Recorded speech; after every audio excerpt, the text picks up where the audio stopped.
পর্যায়ে আমাদের বোনেরা এসছে এমপি হইয়া, আপনি অভিনন্দন জানাচ্ছেন, আমি অভিনন্দন জানাতে চাই। সবাই মেধাবী, দুজনের বক্তৃতা শুনছি, আগামী দিনে কিছু করতে পারবে, ভবিষ্যৎ আছে, লেখাপড়া জানা, কিন্তু বুঝলেন না তো কারা আপনারা।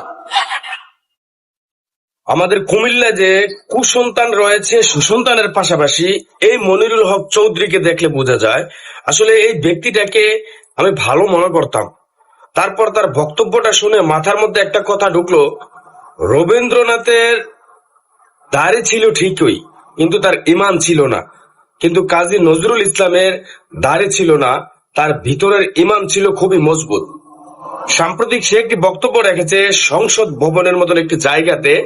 সে মেয়েদের, মহিলাদের হিজাব, নিকাহ, বুরকাকে নিয়ে যেভাবে অকাট্য ভাবে, একদম পচা জিহ্বা থেকে যেভাবে কথাগুলো আসে, সেভাবে কথাগুলো সে প্রকাশ করেছে।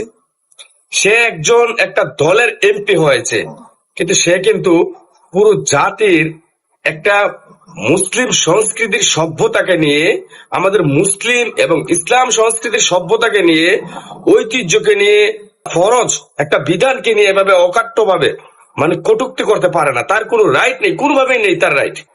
সে আমাদের কুমিল্লার 5 আসনের এমপি, সে সদরের এমপি।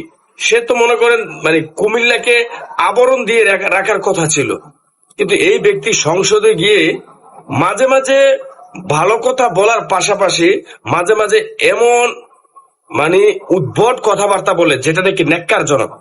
তার এই বক্তব্যের তীব্র নিন্দা জানাচ্ছি। অবিলম্বে এই বক্তব্যকে পরিহার করার জন্য আমরা আহ্বান করছি। এটা আমাদের কুমিল্লাবাসীর জন্য দুঃখজনক ঘটনা।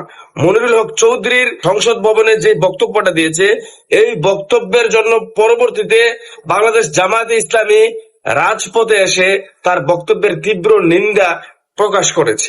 আমরাও তার এই বক্তব্যের তীব্র নিন্দা জ্ঞাপন করছি, তীব্র নিন্দা জানাচ্ছি।